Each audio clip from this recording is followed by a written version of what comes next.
BPK Insight hadir untuk mengajak kalian mengenal lebih dekat lewat cerita dan sudut pandang yang berbeda.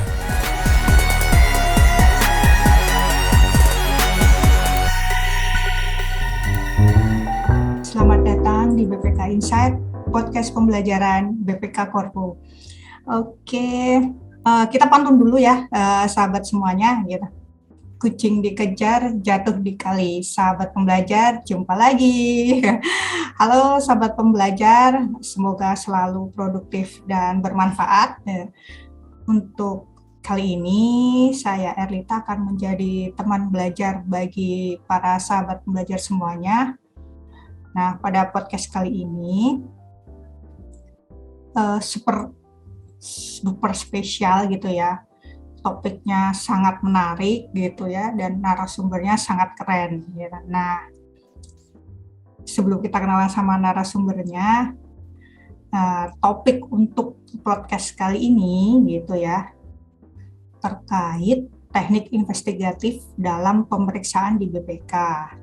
Nah, nanti harapannya di podcast ini gitu ya bisa memberikan pemahaman kepada para sahabat pembelajar mengenai gambaran pemeriksaan investigatif di BPK, khususnya terkait penggunaan teknik dan metode investigasi dalam pelaksanaan pemeriksaan yang dilakukan di perwakilan BPK. Nah, bintang tamu kita adalah Pak Dwi Sabardiana. Beliau ini adalah Kepala Perwakilan BPK Provinsi Gorontalo. Selamat datang Pak Dwi. Selamat datang Mbak, terima kasih. Oke. Terima kasih banyak ya Pak sudah berkenan hadir di podcast di sela-sela kesibukannya sebagai perwakilan. Gitu ya. Nah, teman-teman sahabat belajar semuanya, Pak Dwi ini adalah expert untuk terkait kerugian negara. Beliau juga certified untuk fraud auditor, juga certified untuk state finance auditor. Waktu saya baca CV-nya itu nggak cuma deg-degan aja, itu wow banget gitu ya, tapi juga ginjalnya juga ikut bergetar ya, karena Pak Dwi ini sebelumnya kepala perwakilan, ya, beliau adalah kepala auditorat di investigasi keuangan negara. Nah, kalau dilihat dari background pendidikan beliau nih, ini yang bikin tadi itu saya cerita ginjalnya bergetar tadi gitu. Beliau adalah lulusan dari Sekolah Tinggi Akuntansi Negara yang melanjutkan S1-nya di Universitas Indonesia. Nah, masternya ini teman-teman, masternya itu dari kampus Ivy League ya, di Amerika sana gitu ya. Yale University. Ini keren banget ya, luar biasa banget Pak Dwi ya. Oke, itu tadi narasumber kita untuk podcast kali ini. Pak Dwi, langsung saja ya Pak, ini terkait investigasi ya Pak ya. Ngobrol-ngobrolnya ya Pak Dwi ya. Pak Dwi, sebenarnya pemeriksaan investigasi itu apa sih Pak? Iya, jadi pengertian investigasi itu atau investigatif, saya akan gunakan dua kata itu interchangeably ya. Sebenarnya bisa dimaknai secara luas maupun secara sempit. Secara luas itu artinya investigasi itu penelaahan yang lebih mendalam. Ya kan? Jadi banyak digunakan di standar, di ISAI itu memang untuk kita mendalami suatu teknik pemeriksaan itu secara lebih serius, lebih mendalam, baik timingnya, nature-nya maupun extent-nya seperti itu. Dalam pengertian sempit, investigasi itu merujuk pada sebetulnya kewenangan investigasi yang ada di penyidik, namun kita gunakan kata investigatif, artinya sifatnya untuk mendukung investigasi atau penyidikan yang dilakukan oleh aparat penegak hukum. Jadi secara spesifik investigatif itu yang digunakan adalah yang terkait dengan upaya dukungan BPK terhadap pekerjaannya aparat penegak hukum gitu. Jadi bisa dimaknai secara umum atau secara luas maupun secara sempit gitu Mbak. Oke, siap Pak. Udah dijelasin secara luas gitu dan secara sempitnya gitu ya, bahwa bisa menggunakan pemeriksaan investigatif dan investigatif gitu ya Pak ya. Oke, Pak Dwi, untuk selanjutnya nih, kalau perbedaan sih Pak, pemeriksaan investigatif dengan perusahaan lainnya yang ada di BPK sebenarnya. Nah, jadi kalau merujuk pada pengertian itu berarti ya yang kita maknai pemeriksaan investigatif adalah seperti yang dilakukan oleh teman-teman di Auditorat Utama Investigatif. Seperti itu. Yaitu pemeriksaan investigatif maupun pemeriksaan investigatif dalam rangka menghitung kerugian negara dan pemberian keterangan ahli di pengadilan. Nah, itu adalah sebetulnya lebih mudahnya dimaknai, dicerna seperti itu adalah upaya pemeriksa atau auditor untuk memecahkan suatu kasus yang nanti ujungnya akan diselesaikan di pengadilan. Jadi pengertian investigatif itu akan dimaknai sama dengan pengertian forensik. Semua hal yang berkaitan dengan hukum dan atau yang akan diselesaikan di pengadilan. Mungkin teman-teman familiar dengan kata kedokteran forensik seperti itu, ya, di mana penerapan ilmu-ilmu kedokteran yang akan digunakan nanti untuk sebagai pembuktian, sebagai alat bukti di persidangan tindak pidana seperti itu. Nah, pengertian akuntansi forensik atau audit investigatif pun sama. Kita berarti menerapkan teknik-teknik pemeriksaan dalam upaya kita membantu aparat penegak hukum supaya bisa diselesaikan di pengadilan secara jalur hukum atau pro justisia. Itu yang membedakan dengan teknik investigasi yang biasanya kita terapkan dalam pemeriksaan-pemeriksaan lain. Dalam pemeriksaan-pemeriksaan lain, teknik itu digunakan untuk meneliti secara lebih mendalam. More or less sebetulnya kalau dari pengalaman saya itu beti sih sebetulnya, beda-beda tipis antara kedua itu. Karena menurut pengamatan saya, teman-teman di BPK itu sudah banyak menerapkan teknik investigatif sebetulnya dalam pemeriksaan mereka seperti itu. Namun memang tidak ditujukan untuk penyelesaian masalah hukum di pengadilan. Ya, lebih spesifik kalau yang di AU itu untuk penyelesaian masalah hukum. Yang membedakan adalah nanti konsekuensi ke penyelesaiannya sih Mbak sebetulnya. Yang satu itu, yang reguler itu tidak untuk masalah hukum di pengadilan. Kalau yang investigatif yang dilakukan AU itu memang untuk membantu APH untuk menyelesaikan suatu kasus di sidang pengadilan nanti. Gitu kira-kira. Oke, siap Pak. Poinnya adalah di konsekuensi tadi ya Pak ya. Oke. Kalau yang investigatif adalah membantu APH nanti untuk menyelesaikan di pengadilan, kalau yang reguler tidak, gitu ya Pak ya. Pak, sebenarnya sih kapan sih Pak kita memakai pemeriksaan investigatif itu dilakukan gitu Pak? Kapan dibutuhkannya gitu Pak? Gimana Pak menurut Bapak? Ya, jadi ada dua channel sebetulnya, minimal lah. Ada dua channel kapan BPK itu pemeriksa bisa melakukan pemeriksaan investigatif. Yang pertama itu channel yang saya bilang itu channel reguler. Reguler itu datang dari hasil analisis pemeriksaan biasa reguler, entah itu pemeriksaan atas laporan keuangan, kinerja atau PDTT yang memiliki unsur-unsur fraud atau kecurangan, yang kemudian ditindaklanjuti dalam bentuk pemeriksaan yang lebih mendalam lagi, investigatif seperti itu. Channel yang kedua adalah channel yang lebih formal, yaitu yang datang dari penegak hukum, khususnya untuk menghitung kerugian negara. Itu hanya dilakukan pada saat penyidik meminta ke BPK untuk melakukan penghitungan kerugian negara dan ada di tahap penyidikan seperti itu. Nah, jadi yang membedakan adalah status hukum dari dua kondisi ini. Dalam pemeriksaan yang reguler itu belum tentu masalahnya berujung di pengadilan, walaupun bisa, tapi belum tentu. Tapi kalau yang kedua sudah bisa dipastikan itu akan melalui proses pro justisia atau penegakan hukum. Landasannya kalau pemeriksaan yang reguler itu secara standar memang mensyaratkan pemeriksa itu untuk mempertimbangkan faktor kecurangan atau fraud dalam setiap pemeriksaannya. Pemeriksaan BPK itu dirancang untuk mendeteksi dan mengungkap unsur-unsur pidana atau kecurangan. Semua pemeriksaan BPK. Namun untuk yang pemeriksaan investigatif landasannya dari pasal 13 Undang-Undang 15/2004, di mana pemeriksa dapat melaksanakan pemeriksaan investigatif guna mengungkap unsur kerugian negara, daerah dan atau unsur pidana seperti itu. Jadi sebetulnya secara teknik audit itu mirip, beda tipis apa yang dilakukan di AUI dengan apa yang dilakukan oleh teman-teman di pemeriksaan reguler. Itu mirip kalau dari pengamatan saya. Yang membedakan cuma nanti status hukumnya. Kalau yang investigatif oleh AUI itu akan masuk ke jalur pro justisia, sementara yang dilakukan teman-teman itu mungkin sampai tahap ke IHPS atau itu diserahkan kepada DPR dan pemerintah gitu. Hanya berbeda jalur, tapi dari sisi teknik audit relatif sama menurut saya, relatif sama, karena teknik audit sesuai teorinya ya sama, yaitu itu aja teknik audit. Yang ada adalah perspektifnya seperti itu.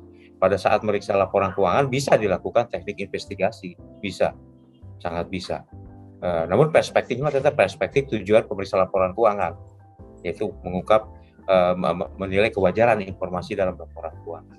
Sementara di AUI perproses investigatifnya itu guna mengungkap unsur pidana dan atau kerugian negara atau daerah, seperti itu. Jadi hanya berbeda perspektif.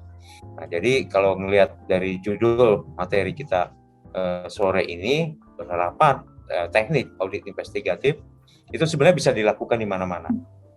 Kalau saya melihatnya seperti itu, bisa dilakukan di pemeriksaan apapun juga. Namun yang penting metodologinya itu tepat, menunjang tujuan pemeriksaannya. Sebagai contoh mungkin ini agak teknis nih Mbak, agak teknis tapi bisa memberikan gambaran. Apabila dalam pemeriksaan laporan keuangan di awal-awal pemeriksa sudah punya indikasi yang cukup kuat, wah ada kecurangan nih, seperti itu.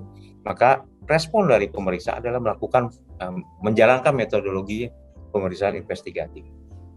Harus ke sana. Misalnya yang paling sering ditemukan adalah kita menemukan suatu kwitansi yang kita sendiri kita harus membuktikan kwitansi ini sesuai kenyataan atau tidak. Nah, itu sebenarnya udah mulai melakukan teknik investigasi sebetulnya.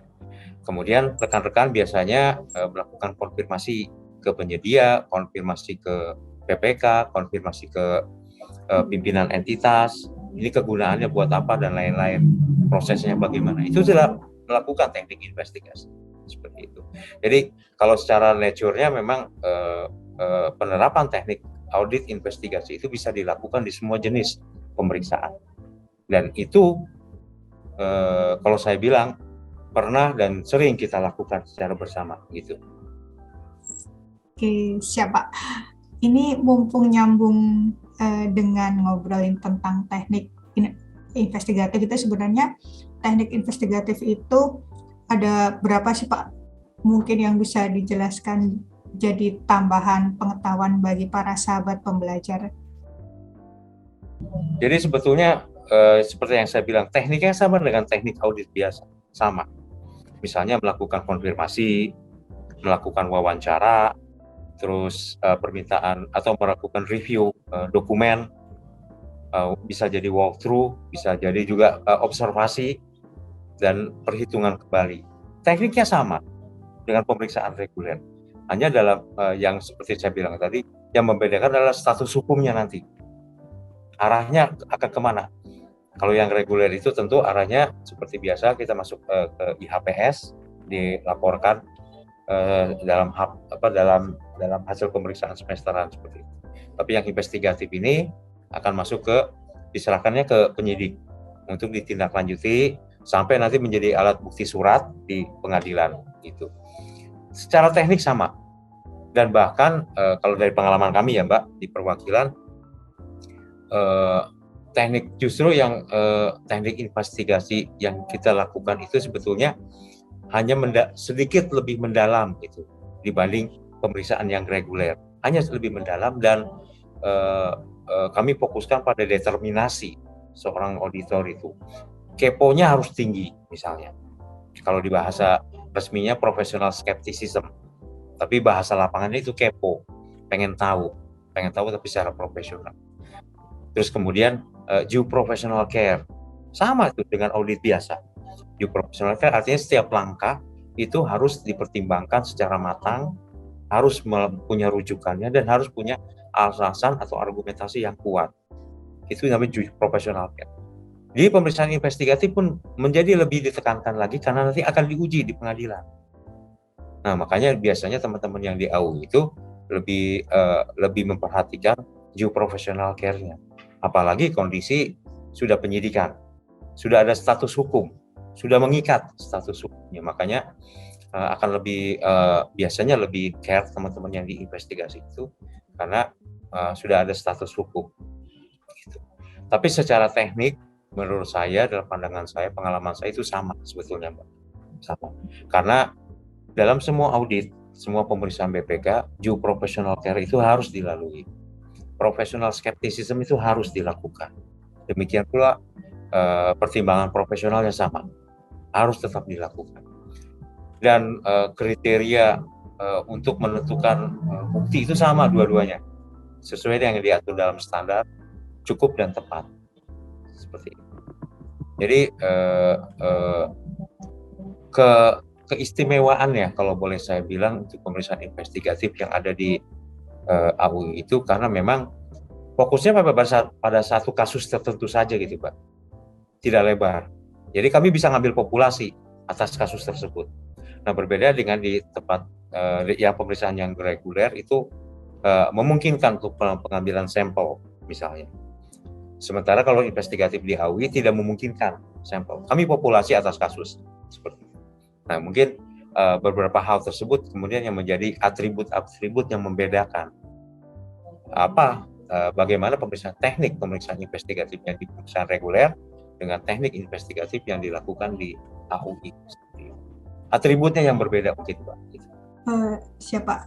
Ini tadi ada perbedaan terkait atribut gitu ya Pak ya, di investigasi fokus pada kasus tertentu dan ngambilnya biasanya populasi gitu ya Pak. Kalau untuk pemeriksaan lainnya dengan sampel-sampel saja ya Pak. Sebenarnya ada perbedaan tahapan dalam investigasi dengan tahapan pemeriksaan lainnya Pak. Ya, secara umum sama Mbak. Seperti yang diatur, seperti yang diungkapkan di standar pemeriksaan. Karena pemeriksaan investigatif pun tetap comply pada SPKN. Jadi secara umum sama. Yang sedikit membedakan adalah karena status hukum ini akan sampai ke pengadilan, maka pemeriksaan investigatif itu sesuai pasal 13 tadi, itu hanya dapat dilakukan apabila terdapat predikasi yang cukup. Predikasi adalah suatu circumstances, suatu keadaan di mana suatu kecurangan itu sudah atau sedang terjadi, sedang terjadi dan atau akan terjadi. Nah, ini sebenarnya suatu langkah kehati-hatian yang diambil oleh teman-teman di AUI supaya tidak nanti kasusnya jatuh di pengadilan hanya karena kita kurang care pada beberapa aspek perencanaan misalnya. Nah, oleh karena itu, walaupun basically sama, kita melakukan perencanaan, di reguler pun melakukan perencanaan pemeriksaan, di AUI pun melakukan perencanaan pemeriksaan, namun di AUI masih dibagi dua, ada pra-perencanaan dan perencanaan. Sementara di pemeriksaan reguler, basically biasanya cuma perencanaan. Itu pun masih ada perencanaan, ada di pemeriksaan kinerja kita kenal pemeriksaan pendahuluan. Sementara di pemeriksaan laporan keuangan itu dikenal pemeriksaan interim. Basically sama, masih di tahap perencanaan. Jadi setiap metodologi itu dimungkinkan kita mengembangkan sendiri sesuai dengan kebutuhan. Nah, untuk kebutuhan yang di AUI, teknik investigatifnya itu dirancang memang untuk mendapatkan dulu predikasinya. Baru nanti bisa dilakukan, diterima pekerjaan ini bisa layak maju apa enggak, seperti itu. Nah, ini landasannya dari pasal 13 tadi, pemeriksa dapat melaksanakan pemeriksaan investigatif. Kata dapat ini artinya tidak sekonyong-konyong. Pemeriksa itu, oh saya pengen investigatif, oh saya pengen meriksa korupsi ini, korupsi itu, enggak bisa. Harus ada predikasi yang kuat dulu. Nah, predikasi ini diuji secara sesuai quality control, quality assurance yang berlaku di BPK. Itu diuji dulu. Apakah buktinya cukup, memadai, relevan dan lain-lain. Untuk mencapai dan dari sisi tingkat keyakinan itu sama-sama reasonable assurance. baik pemeriksaan reguler maupun yang dilakukan di AUI sama-sama reasonable assurance. Artinya ketika keyakinannya memadai, seperti itu. Jadi memang agak uniknya karena terus terang kalau dari pengalaman saya memperhatikan, mengamati, ada beberapa anggapan, mungkin bukan stereotip ya, tapi karena mungkin ketidaktahuan teman-teman, mereka beranggapan pemeriksaan investigatif itu spesifik hanya ada di AUI. Teknik itu hanya di AUI. Penerapannya hanya bisa di AUI. Padahal menurut saya, di pemeriksaan laporan keuangan pun bisa kita lakukan teknik tersebut. Karena modalnya sama, seperti itu. Nah ini yang membuat agak menarik memang menjadi kolaborasi antar berbagai macam teknik dengan berbagai macam perspektif dan atribut itu sebetulnya bisa mendukung pencapaian tujuan pemeriksaan yang lebih optimal, gitu Mbak. Mohon maaf kalau bahasa saya terlalu seperti ini, tapi secara bahasa sederhananya itu bisa kita lakukan kalau kita memang memerlukan teknik itu. Itu ada respon dari auditor, jawaban dari auditor dari suatu situasi seperti itu. Mungkin contoh sederhananya seperti yang kami lihat di lapangan, mungkin kita sering melihat ini, mohon ini oknum mungkin ya, oknum petugas di terminal terima uang tapi nggak ngasih karcis, seperti itu. Terima uang tapi terus kemudian disimpan sendiri, tidak ditukar dengan karcis. Nah ini sudah kecurangan, ya kan? Itu fenomena sehari-hari, bisa kita lihat sehari, dan bisa didekati dari sisi pemeriksaan laporan keuangan, seperti itu. Berarti dia tidak melaporkan seluruh penerimaannya, berarti dia kurang setor dan lain-lain. Itu kan berpengaruh pada penyajian informasi di lapangan. Sementara dari sisi teknik investigasinya, kalau dari pemeriksaan di AUI akan mendalami mengapa dia mengambil itu, bagaimana cara dia mengambilnya, bagaimana dia merekonsiliasi, menyamakan catatan dia dengan jumlah uang yang diterima, atau dia modus apa dia mau mengambil, mengapa dia mengambil dan lain-lain, siapa yang membantu dia mengambil dan lain-lain. Atribut atau fokusnya mungkin sedikit agak berbeda sesuai dengan tujuan pemeriksaannya sih Pak. Tapi tekniknya itu bisa digunakan di pemeriksaan apapun itu kira-kira. Oke, siap Pak. Yang saya tangkap itu tekniknya bisa dipakai untuk proses pemeriksaan apapun ya Pak. Itu tadi yang mau tanyain Pak. Ini mau lagi ngobrolin terkait tahapan ya Pak ya. Kira-kira dari penjelasan Pak Dwi tadi ya, ada beberapa tahapan dalam investigasi yang paling krusial ada di tahap apa Pak ya kalau di investigasi Pak? Di pra-perencanaan. Karena semua berhulu dimulai dari itu.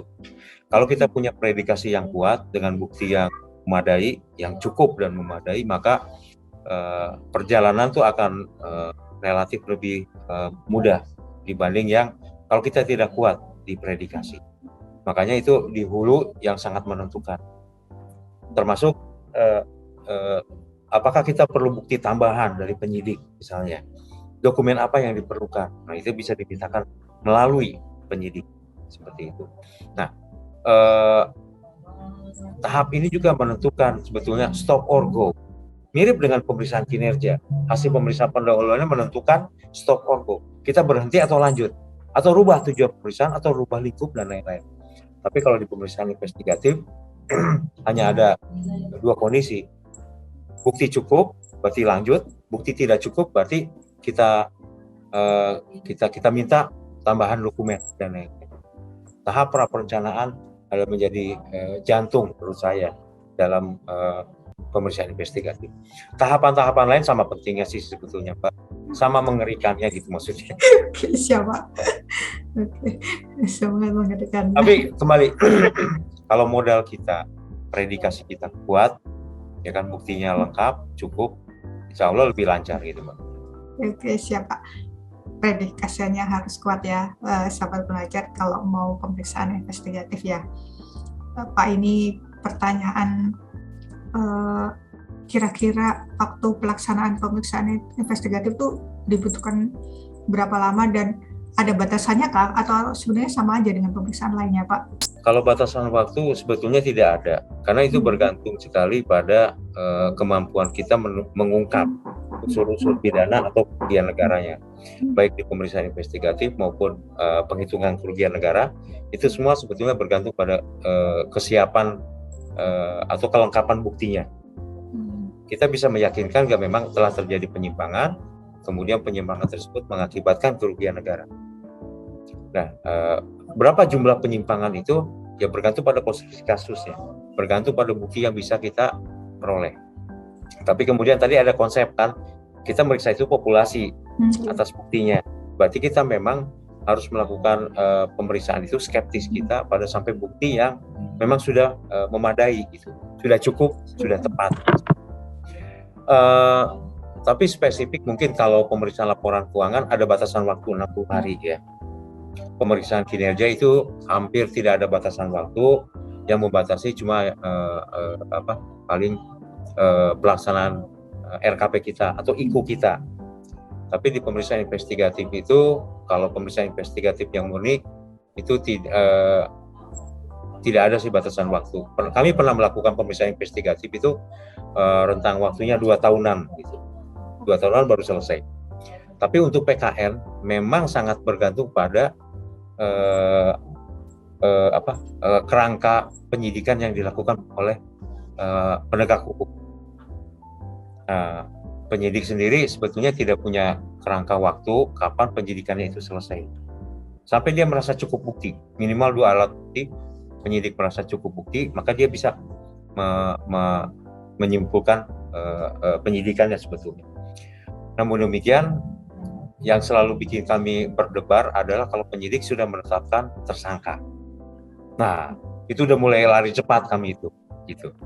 Lebih lari cepat lagi kalau penyidik sudah menahan. Nah, karena penahanan itu ada batas waktu, ya kan, 60 hari, terus kemudian masih bisa diperpanjang oleh pengadilan, masih bisa diperpanjang. Tapi batasnya ada. Kalau tidak salah, koreksi saya kalau salah teman-teman, sekitar 120 totalnya. Jadi kami sangat khawatir nih kalau sebetulnya penyidik itu sudah mulai menetapkan tersangka, apalagi sudah menahan. Nah ini jangka waktunya sangat mepet, gitu. Artinya sudah terbatas. Serunya di situ sih. Oke, ada deg-degannya Pak ya kalau sudah ditetapkan tersangka, apalagi kalau sudah ditahan. Ginjalnya itu sampai berdebar gitu. Oke, keren Pak. Ini sangat makin menarik teman-teman sahabat pembelajar yang makin kesini pembelajarannya dari diskusi kita. Ini yang terkait peran BPK dalam pemeriksaan investigasi dan keterkaitannya dengan APH nih Pak. Sebenarnya sih Pak, apa peran BPK di pemeriksaan investigatif dengan para APH itu Pak? Iya, jadi sebetulnya melihat itu kita perlu semua melihat kerangka besar penanganan atau pencegahan korupsi ya Mbak, itu di dalam konteks sistem hukum di Indonesia. Sebetulnya peran BPK itu ada di seluruh tahapan. Contohnya untuk mencegah korupsi itu kita bisa melalui pemeriksaan laporan keuangan. Akuntansi itu kan bisa untuk mencegah korupsi. Akuntansi, ya kan? Beli 5 catat 5, beli 10 catat 10. Itu mencegah korupsi. Punya aset, cantumkan laporan keuangan. Aset itu lengkap dengan sertifikatnya. Jangan sampai sertifikatnya digadaikan, tapi asetnya muncul di neraca. Nah, itu kan korupsi. Jadi akuntansi sendiri, pemeriksaan laporan keuangan itu bisa digunakan untuk mencegah korupsi.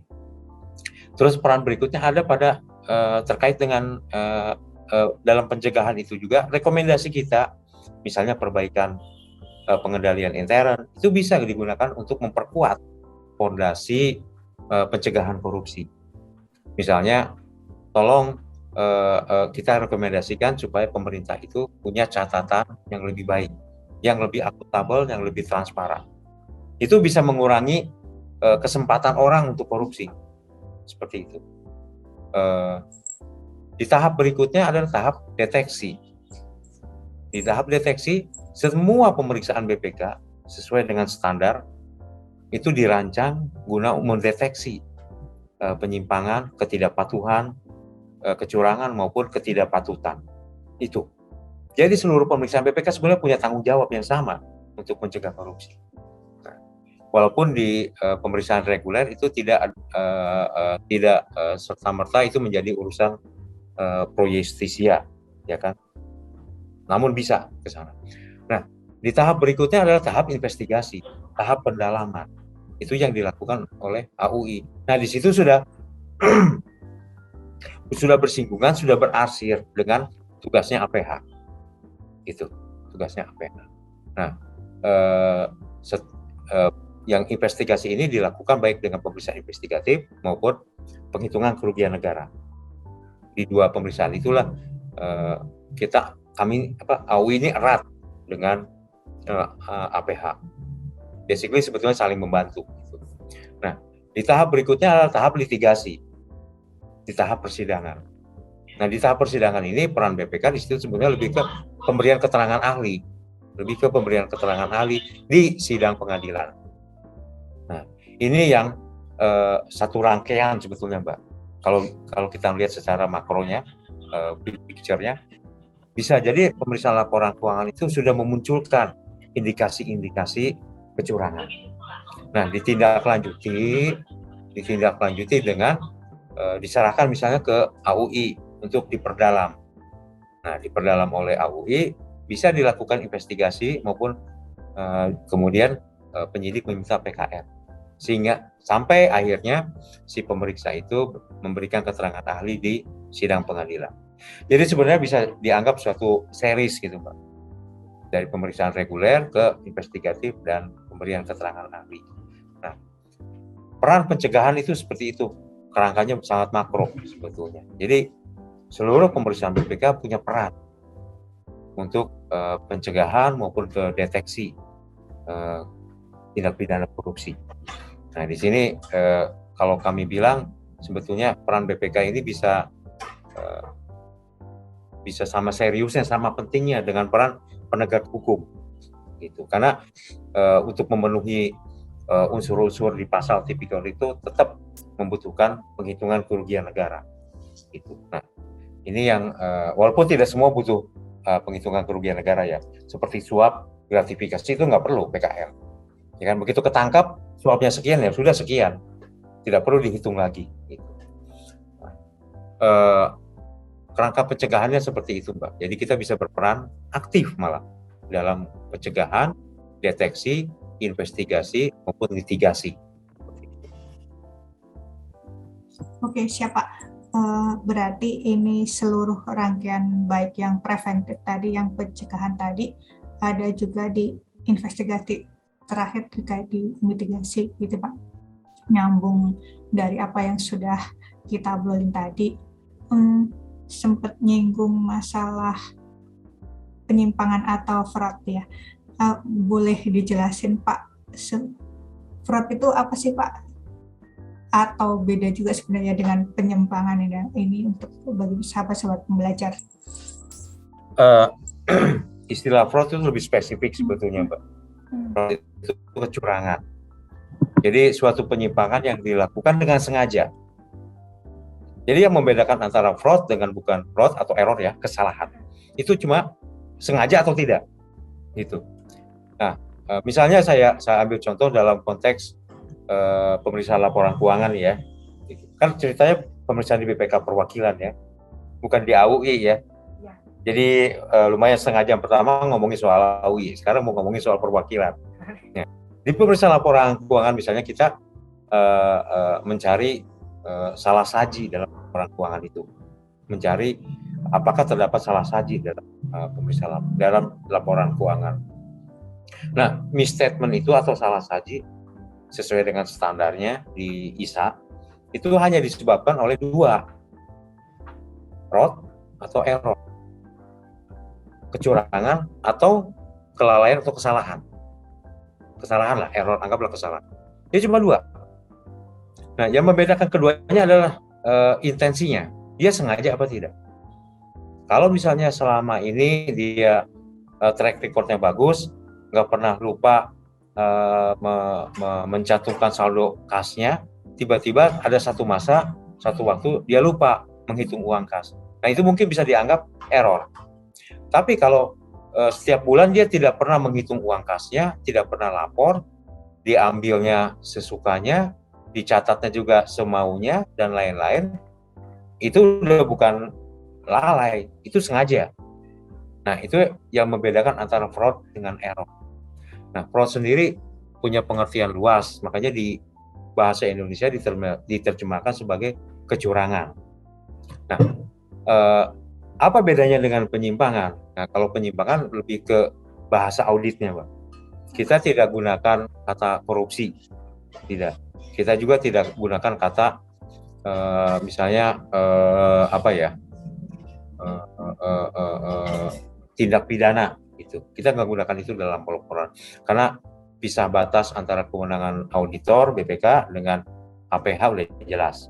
Makanya kita gunakan kata penyimpangan. Penyimpangan itu perbedaan deviasi antara fakta dengan yang seharusnya. Gitu. Faktanya sekarang saya hadir jam 5 lewat. Seharusnya saya jam 5 hadirnya. Nah itu ada penyimpangan setengah jam itu. Nah, apakah penyimpangan ini bisa dianggap kecurangan atau tidak? Tergantung intensinya tadi. Kalau memang penyimpangan ini dilakukan secara sengaja, secara sistematis, berulang kali, melibatkan banyak orang, bahkan ada konsensus pembiaran dan lain-lain, itu sudah kesengajaan, itu sudah fraud. Gitu. Tapi apabila penyimpangan itu dilakukan misalnya karena dalam kondisi yang lalai atau apa, itu mungkin bukan penyimpangan gitu, Pak. Itu yang membedakan intensinya, Pak. Itu. Oke, membedakan adalah kesengajaannya tadi, Pak, intensinya gitu ya, Pak. Sebenarnya kalau di kita menggunakan istilah fraud atau penyimpangan, Pak, untuk lebih sering menggunakan yang mana, Pak? Kita gunakan penyimpangan. Bahkan di laporan yang di AUI pun gunakannya penyimpangan. Karena ini kehati-hatian kita. Kehati-hatian. Terus dalam pemeriksaan laporan yang reguler lah, di pemeriksaan laporan keuangan pun kita memang tidak disyaratkan oleh ISA itu untuk mengungkapkan fraudnya. Ngomong, ini tuh fraud gitu. Karena ini masalah hukum. Di kita fraud itu seringkali memang diterjemahkan sebagai tindak pidana korupsi. Jadi makanya kita tidak gunakan kata fraud itu. Namun dalam standar itu digunakan dua-duanya. Fraud dalam kurung kecurangan, kecurangan dalam kurung fraud, seperti itu. Lebih untuk memberikan penekanan sebetulnya dari penyimpangan itu. Ini sengaja atau tidak gitu, Mbak. Oke, Pak Dwi, ini makin menarik ini. Sebenarnya kalau di perwakilan sendiri paling banyak ditemukan itu penyimpangannya seperti apa, Pak? Mungkin bisa diberikan gambaran gitu, contoh penyimpangan yang mungkin sering ditemui itu, Pak. Yang kalau pengalaman kami sih yang paling banyak sebetulnya pengumpulan dana, Pak, untuk membiayai kegiatan operasional yang tidak dianggarkan, untuk membiayai kebutuhan-kebutuhan yang mendesak, yang tidak ada anggarannya dan lain-lain lah. Mostly rata-rata seperti itu modusnya. Jadi ini yang yang kami selalu upayakan untuk diungkap dalam pemeriksaan di laporan keuangan seperti itu, untuk menunjukkan bahwa sebetulnya bukti pertanggungjawaban mereka ini tidak sesuai dengan kenyataannya. Bilangnya belanja buku atau ATK, isinya bukan, ternyata ngumpulin uang. Mostly kebanyakan memang seperti itu, modus-modus yang ada di daerah di wilayah itu. Dan saya pikir hampir sama juga lah mungkin ya di beberapa daerah lain seperti itu. Jadi tantangannya justru memang pada saat kita melakukan pemeriksaan itu kita harus memberikan keyakinan apakah pertanggungjawaban yang disampaikan oleh pemerintah daerah itu sebetulnya sudah sesuai belum sih dengan kenyataannya. Jangan-jangan ini fiktif, jangan-jangan terjadi kurang setor dan lain-lain. Itu tanggung jawabnya lebih seringnya ke sana gitu. Jadi kalau dibilang penerapan teknik investigatif di perwakilan, ya sih kami gunakan itu. Kan memang bisa digunakan di mana-mana, itu kan. Tergantung dari kebutuhan pemeriksaan itu sendiri. Bisa digunakan di mana-mana. Di setiap jenis pemeriksaan, maksud saya. Nah, jadi kebanyakan modusnya memang itu modus-modus kecil maupun modus-modus yang besar ya. Cuma berbeda skala aja paling itu, Pak.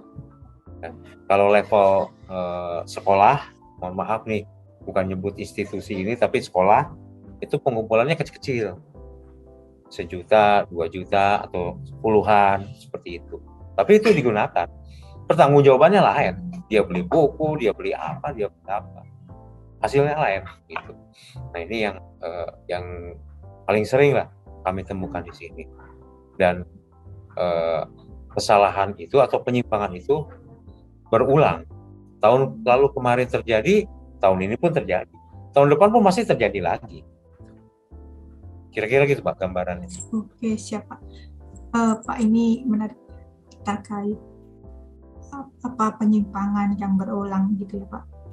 Mereka melakukannya itu dengan cara yang masih sama persis dengan tahun sebelumnya, padahal udah diungkapkan, atau pakai cara lain sih Pak, kalau dari pengalaman Pak Dwi? Yeah.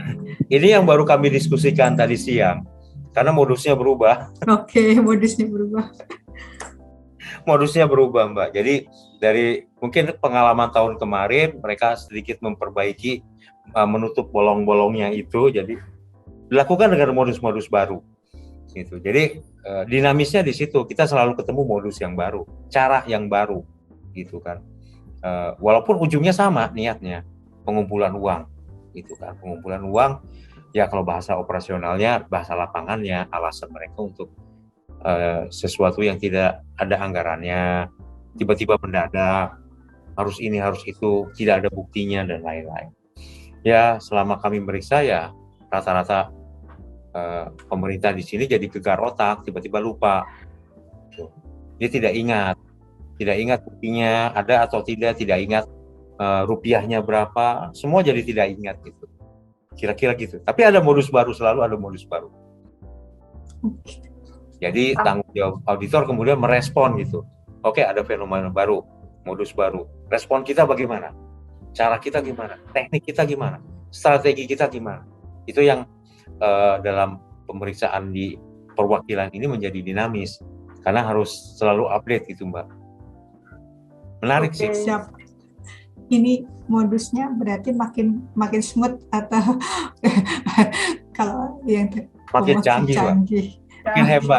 Makin hebat. Modusnya itu kalau tahun lalu modus-modusnya antara lain menggunakan nama orang lain, ya kan. Terus kemudian berkembang menggunakan kwitansi orang lain. Terus sekarang udah lain lagi, penyembunyian dalam belanja-belanja tertentu, menempel, menitip dan lain-lain. Dan bisa lebih sistematis karena dirancang dari awal gitu. Tapi ini yang paling menarik sebetulnya, karena jadi pemeriksaan ini hidup sifatnya. Walaupun ginjal itu memang rada-rada cemas gitu sih. Tapi menarik. Oke, siap. Pak Dwi, ini karena apa ya, modusnya selalu berkembang gitu, terus berubah, kayaknya makin mereka one step ahead makin smooth gitu. Ini ada deteksi awal atau tips-tips gitu dari Pak Dwi agar bisa ketahuan terus ini baru mereka ganti-ganti modus gitu Pak? Lebih kepo aja Mbak. Lebih kepo. Kenapa ini begini? Kenapa itu begitu? Apa yang membedakan dengan tahun lalu? Kenapa sikapnya berbeda? Kenapa model buktinya jadi beda? Kenapa sekarang pindah penyedia? Kenapa tidak gunakan yang dulu? Dan lain-lain. Kita kepo aja. Makin kepo makin hebat. Itu bahasa sebetulnya dari profesional skepticism tadi kan. Itu. Artinya, dan kita selalu diskusi sama teman-teman di sini. Diskusi bebas, antar tim itu kita diskusi, ada modus seperti ini. Oke, respon kita gimana? Strategi kita gimana? Dengan tetap kita melihat ke acuannya standarnya dulu gitu Mbak. Standarnya dulu. Oke, kita harus melakukan prosedur, misalnya teknik investigasi, wawancara yang lebih mendalam. Yang perlu dipertimbangkan timingnya kapan. Kapan kita menjalankan prosedur ini? Bisa jadi prosedur ini kita jalankan belakangan, prosedur lain kita jalankan. Nature-nya, sifatnya. Kalau sifat konfirmasi atau kita datang ke terminal, itu cuma bisa kita lakukan sekali. Kan kita nggak kerja di terminal. Masa harus nongkrong di terminal tiap hari? Nggak mungkin. Kita harus saat itu ke terminal, saat itu kejar orangnya, saat itu kejar buktinya, saat itu kita hitung. Duit yang ada di dompetmu itu berapa semua? Tolong tunjukin ke kami. Mana catatannya? Mana bonggol karcisnya? Saat itu juga harus selesai. Terus kemudian ekstensifikasinya, perluasan. Kalau situasinya seperti ini, kita harus langsung bisa merespon gitu, Mbak. Oke, teknik ini kurang berhasil, responnya teknik yang lain kita gunakan. Gitu. Gagal didapat dokumen, kita harus dapat pernyataan. Gagal dapat pernyataan, kita harus cari dokumen pendukung lainnya yang reliable seperti itu. Itu kadang memang nggak bisa diterangkan kapan urutannya gitu. Tapi kedewasaan seseorang itu menentukan responnya tepat apa enggak. Dan benarnya karena mereka juga berubah gitu, Pak. Mereka merubah, berdinamis, menyesuaikan dengan kondisi. Nah, kita juga harus cepat responnya seperti itu. Nggak ada sebetulnya rumusan yang paling tepat, tapi kepo kita itu harus kuat. Dan itu menunjukkan nanti aspek mana yang kita akan gali lebih dahulu gitu, Pak. Apakah buktinya surat di dokumen dulu, atau kita melakukan observasi fisik dahulu, atau bareng-bareng atau lain-lain gitu, Pak. Kepo aja, Pak. Gitu. Modalnya kepo aja sih, ya kan. Kok tiba-tiba nih pejabat ini merubah mobilnya agak klien kan gitu. Itu kepo awal. Tapi supaya jadi profesional kita harus masuk ke apa yang dia kerjakan, bagaimana dia mengerjakan tugasnya itu. Oke, makin hebat, kita makin kepo, makin hebat kuat hari ini dari Pak Dwi. Pak Dwi, tadi kan modusnya makin berkembang gitu ya, dan dinamis gitu. Ada enggak biar mereka tuh jerak atau biar mencegah agar tidak terulang lagi gitu, ada saran-saran atau apa gitu dari Pak Dwi? Ya, yang kami terapkan tahun lalu itu kami menutup supply demand-nya. Baik supply maupun demand kami coba tutup lewat rekomendasi. Jadi rekomendasi kita diarahkan menutup supply-nya. Artinya kepala daerah itu harus melarang seluruh jajaran di bawahnya untuk mengumpulkan dana-dana seperti itu. Dana-dana di luar APBN jadinya. Tidak tercatat. Tidak untuk kegunaannya. Pengumpulan yang ilegal. Itu harus dilarang. Itu supply-nya. Demand-nya ditutup juga. Kenapa mereka mengumpulkan itu? Karena banyak yang minta, Pak. Ada gula, ada semut. Nah, rekomendasi juga diarahkan untuk menutup jalannya si semut ini. Itu.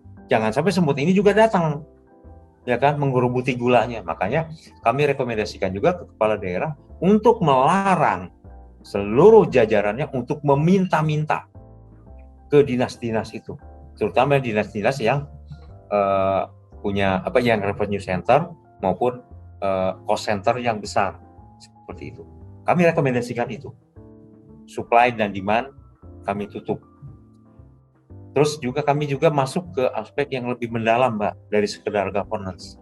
Kalau governance bagus, ya kan? SPJ-nya, kwitansinya kelihatan benar. Tapi behavior-nya, deep down, kehidupan dia, behavior-nya itu masih koruptif. Memang niat mau ngambil, seperti itu. Atau terpaksa ngambil untuk, supaya saya punya dana taktis, seperti itu. Behavior-nya, Mbak. Itu kami coba tutup behavior-nya. Dengan rekomendasi yang sifatnya, setiap atasan itu harus mengendalikan perilaku dari bawahannya. Jangan sampai ada perilaku koruptif yang dibiarkan atau diperbolehkan atau malah didorong-dorong supaya berperilaku koruptif. Behaviornya kayak gitu. Lebih dalam lagi ada di budaya kerja. Nah, dalam budaya kerja kami juga rekomendasikan pemerintah daerah itu untuk membuat suatu model penilaian kinerja yang berkaitan antara tugas, pelaksanaan tugasnya, kinerjanya dengan tunjangan atau insentif yang dia dapat dari kantornya. Jadi kalau tidak ada kinerjanya, jangan kasih insentif. Kalau dia berperilakunya koruptif, jangan dipilih dong jadi pejabat. Nah, itu kami rekomendasikan agak lengkap gitu, Mbak. Dari mulai supply dan demand, terus kemudian governance-nya, behavior-nya, sampai ke budayanya, kami coba perbaiki, tapi masih terjadi. Masih tetap terjadi. Jadi, kami sedang mencari cara sebetulnya. Belum pas banget sih. Belum bisa dibocorin ya di sini, ya kan? Belum bisa dibocorin strateginya, tapi kami akan coba lebih fokus ke pemberian rekomendasinya yang lebih lebih efektif gitu loh, Mbak, untuk menutup semua celah, menutup semua niat kayak gitu. Kami memang lagi mau lebih banyak diskusi aja untuk pengembangan ke arah sana. Itu dia kami lakukan di pemeriksaan LKPD sekarang. Oke, menutup celah dan menutup niatnya melakukan ya Pak ya. Fraud triangle ini. Yang nggak punya niat pun begitu ngelihat ada celah dia langsung bisa jadi berubah. Siapa Pak Dwi, ini mumpung lagi ngobrol tentang pemeriksaan, kita coba ke karakteristik pemeriksaannya gitu ya Pak ya. Sebenarnya ada karakteristik tertentukah gitu Pak? Itu pemeriksa yang bisa tertentu yang memang fit, cocok banget gitu ya untuk di pemeriksaan investigatif, atau sebenarnya semua bisa gitu, atau daripada gimana pendapatnya Pak? Pemeriksa yang punya kepo tinggi lah. Buat kita hari ini masalah kepo, jadi artinya dia tidak begitu saja percaya pada bukti yang dia miliki, karena bukti-bukti yang kita miliki biasanya kita peroleh itu lebih bersifat persuasif dibanding konklusif. Itu muncul di ISA, ada lah. Nanti teman-teman kalau para pemirsa semua mau meriksa laporan keuangan, baca di ISA 200, ISA 240, ISA 315. Nah itu rujukannya lebih jelas di sana. Kita itu tidak boleh beranggapan bahwa masa lalu seseorang itu sudah baik. Dia orangnya jujur, dia kiai, dia mantan tokoh terkenal. Terus kita menyatakan, oke, semua pekerjaannya berarti baik-baik saja. Nggak boleh sama sekali. Tidak melepaskan tanggung jawab kita untuk skeptis, untuk kepo. Tetap kita harus bertanya tentang pekerjaannya, benar apa enggak, mana buktinya. Tetap itu harus dilakukan. Nah ini yang membedakan seseorang dengan seorang lain, seorang pemeriksa dengan pemeriksa lainnya. Ini nggak bicara umur ya atau usia. Ini bicara lebih ke tingkat maturity dari seorang pemeriksa. Artinya bisa jadi dia punya relevan audit experience, dia punya integrity, dia well trained, artinya terlatih dan prudent, berhati-hati. Due professional care-nya di sana, dia harus prudent. Mungkin 4 syarat itu yang kemudian bisa membedakan seseorang ini cocok di sana di investigasi atau di pemeriksaan reguler. Itu dia punya kepo tinggi, dia tetap prudent, dia terlatih dengan baik dan punya integritas yang tinggi seperti itu. Tapi dalam pandangan saya sebetulnya banyak pemeriksa BPK yang begitu. Hampir di setiap perwakilan pun ada yang begitu, yang baik, yang bagus gitu. Punya keponya harus tinggi dan terlatih dan integritas. Ini catatan untuk dari Pak Dwi. Pak Dwi, ini saya juga jadi kepo sama Pak Dwi gitu ya, sharing-sharing dari Pak Dwi tadi. Dari Pak Dwi sendiri nih, kenapa tertarik dengan pemeriksaan investigatif dan pemeriksaan yang terkait di dalamnya Pak, dalam perhitungan kerugian negara, itu gimana Pak? Saya nggak tertarik sih, cuma dicemplungin aja. Oke. Ya, Pak. Cuma dicemplungin, dipanggil oleh Pak Ketua waktu zaman Pak Murmahadi. Kamu siap ditempatkan di mana saja? Siap. Oke, kamu bantu Pak Nyoman ya, masuk investigasi. 5 menit kurang proses transfernya. Jadi basically kita harus siap di mana saja sih sebetulnya. Dan untungnya kalau saya selalu ngambil pembelajaran sih dari setiap tempat, dimanapun saya ada gitu kan, ngambil gitu. Yang bagus diambil, yang yang jelek dibuang gitu kan. Jadi waktu di AKN 4 lebih banyak ngobrolin soal pemeriksaan yang aspek lingkungan kan, seperti itu. Terus kemudian masuk di AUI itu lebih banyak bicara soal investigasi kerugian negara dan lain-lain. Setelah keluar dari AUI atau waktu di AUI, saya bisa menggabungkan antara menghitung kerugian di aspek lingkungan. Gitu caranya. Sekarang saya masuk ke sini, ke perwakilan. Berarti saya akan gabungkan meriksa LKPD, terus menghitung kerugian lingkungan, itu di waktu di meriksa LKPD. Kira-kira gitu, Pak. Ya kan? Jadi berkembang terus. Kapan nanti saya ditempatkan dimanapun ya masih bisa saya pakai ilmunya. Nggak ada ilmu yang berhenti kan gitu. Jadi kalau dibilang tertarik, enggak sih. Cuma saya lebih kepo aja mungkin dibanding orang lain, dibanding teman-teman gitu kan. Lebih kepo pada beberapa hal tertentu. Dicemplungin kok saya di situ kok. Kayak gitu. Tapi alhamdulillah bisa selamat gitu. Dicemplungin tapi bisa berenang ya Pak ya. Iya, bisa berenang. Pak Dwi, ini masih terkait sharing pengalaman dari Pak Dwi nih. Ada pemeriksaan investigasi yang paling berkesan yang pernah dialami oleh Pak Dwi? Ada. Sebetulnya di suatu daerah di Sulawesi, waktu itu kepo-nya saya waktu ngelihat Google Map. Kebetulan Google Map yang ada di saya itu versi 2 tahun sebelumnya, jadi nggak update. Tapi justru di situ kelihatan pekerjaan yang udah dilakukan di tempat itu. Yang menurut kepo saya, kalau pekerjaan itu udah dilakukan dari dulu, kenapa ini dibangun lagi? Pekerjaan yang sekarang itu, yang jadi dugaan, kenapa dibangun? Kan nggak perlu, sia-sia dan lain-lain lah. Dari kepo sederhana seperti itu, di ujung bisa kita buktikan bahwa pekerjaan ini tidak sesuai dengan fungsi perencanaannya. Kami total loss kan. Barangnya ada, tapi kerugiannya total loss.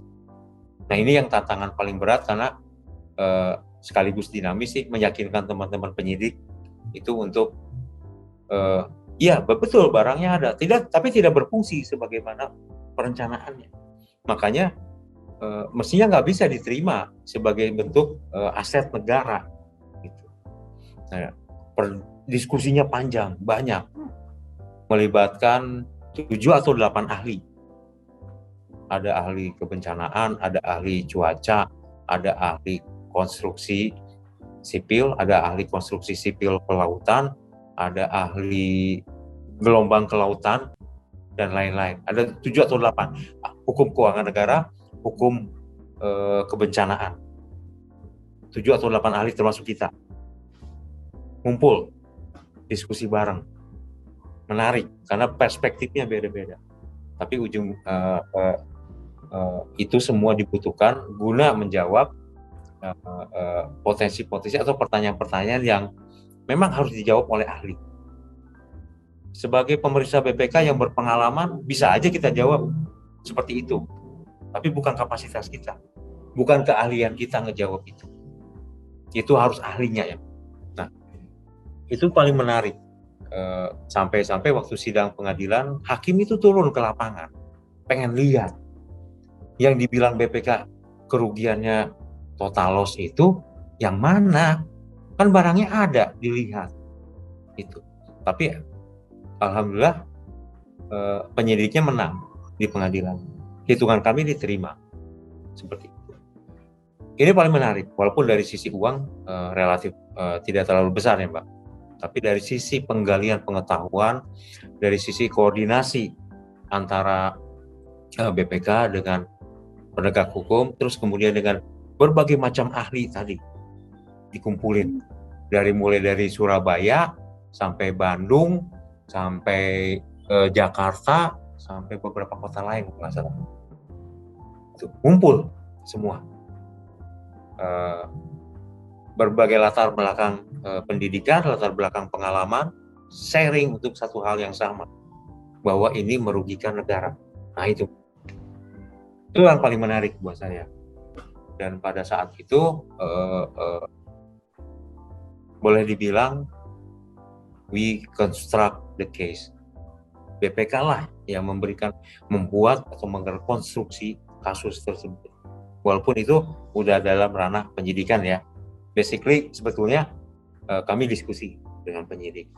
Tapi kalau boleh rada-rada ini kita bilang, kita sebetulnya yang ngusulin itu. Kita yang membangun kasus itu. Itu paling menarik. Jadi tiba-tiba saya merasa jadi pintar, misalnya ahli gelombang. Karena dengar dari ahlinya. Tiba-tiba saya jadi tahu, oh bedanya konstruksi ini dengan konstruksi itu tuh apa. Itu dari ahli. Tiba jadi ahli lain gitu. Oke, wah, benar. Ini paling berkesan dari Pak Dwi. Alhamdulillah juga di pengadilan juga positif hasilnya ya.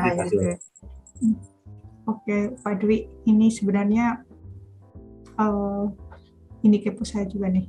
Ada risiko-risiko yang dihadapi oleh para pemeriksa yang melaksanakan pemeriksaan investigatif yang nggak biasanya kayak pemeriksaan lainnya itu. Ada nggak Pak yang kayak itu?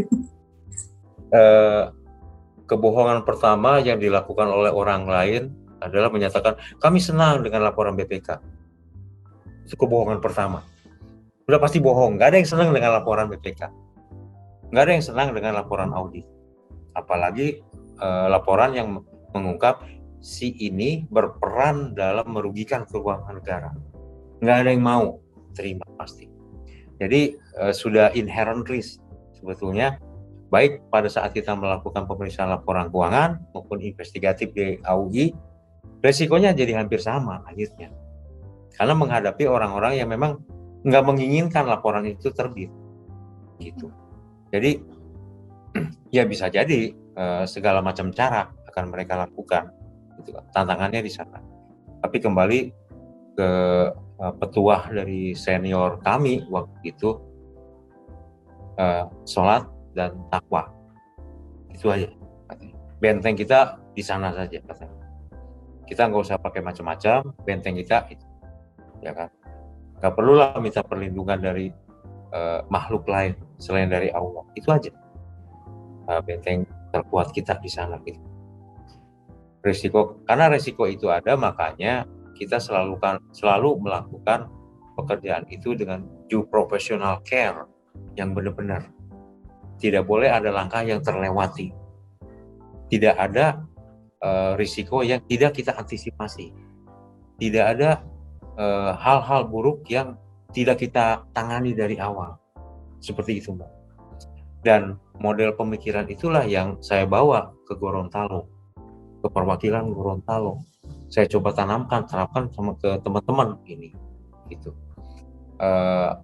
Masih perlu waktu panjang, tapi beberapa hal sudah menunjukkan hasil sih positif gitu, ya kan. Ya, tadi saya banyak ceritakan mengenai modus-modus yang di sini.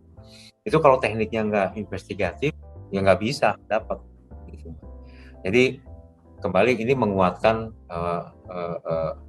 pemikiran saya kalau sebetulnya teknik investigatif bisa digunakan di seluruh jenis pemeriksaan itu. Tapi ya harus siap dengan risiko memang. Siap dengan risikonya ya Pak. Siap Pak. Pak Dwi, ini pertanyaan terakhir mungkin ya Pak ya. Pak Dwi, mungkin ada pesan-pesan bagi para pemeriksa BPK dan sahabat pembelajar yang terkait dengan pemeriksaan investigatif atau menyiapkan diri kalau ikut pemeriksaan investigatif gitu Pak. Monggo Pak. Ya, pemeriksaan investigatif itu atau pertimbangan atas kecurangan itu berlaku untuk seluruh jenis pemeriksaan. Dia tidak murni domain kepunyaannya AUI, tapi semua jenis pemeriksaan, seluruh perwakilan, seluruh AKM, sebetulnya harus seluruh pemeriksa mempertimbangkan faktor risiko dari kecurangan sebelum mereka melakukan perencanaan pemeriksaan. Rujukannya ke standar, di standar umum itu dijelaskan di poin kelima, ketentuan yang kelima, bahwa ada pertimbangan kecurangan. Itu standar umum, sebelum standar perencanaan. Artinya sebelum kita merencanakan, kita sudah harus mempertimbangkan ada faktor kecurangan di semua jenis pemeriksaan. Jadi jangan merasa mohon maaf alergi dengan teknik investigatif. Dia teknik yang biasa kita lakukan sehari-hari, ya kan. Bahkan yang dilakukan kalau kita lagi nongkrong, ngobrol, kadang kita kepo sama teman, ya kan. Itu udah teknik investigatif. Atau kita berpura-pura untuk menjadi orang lain pada saat kita ada di suatu tempat yang umum. Itu namanya social engineering. Dalam teknik investigasi dikenal social engineering. Saya udah nggak bisa lagi social engineering ke kafe-kafe, nggak mungkin, udah tua begini, ya kan. Harus di anak-anak yang muda yang turun ke sana. Jadi jangan merasa itu ada di dunia lain, itu alien, cuma ada di AUI, enggak. Dia ada di seluruh jenis pemeriksaan. Tolong teman-teman nanti juga baca yang periksa laporan keuangan nih, baca ISA 240, udah jelas. Ini pesan yang agak terakhir adalah kita ini pelaksana PPK tuh bisa ditempatkan di mana aja gitu. Jangan-jangan saya juga ditempatkan di Pusdiklat, jadi host juga nih, Mbak, gantiin Mbak jadi host. Saya harus bisa berkomunikasi dengan orang yang di hadapan saya. Bisa jadi seperti itu. Namanya PPK, selalu belajar, selalu siap menghadapi apapun lah di PPK itu, ya kan. Kita tidak pernah tahu nanti ke depan itu mau ditempatkan di mana. Jadi mau ditempatkan di unit investigasi atau di perwakilan, ya siapa aja lah gitu. Yang penting kita melakukan pekerjaan kita itu dengan etika, nilai dasar, penuh kehati-hatian, prudent. Itu, Mbak. Oke, Pak. Terima kasih banyak Pak Dwi. Sama-sama, Mbak. Sepertinya kayaknya nanti harus ada sesi lanjutan lagi untuk ngobrolin dengan Pak Dwi.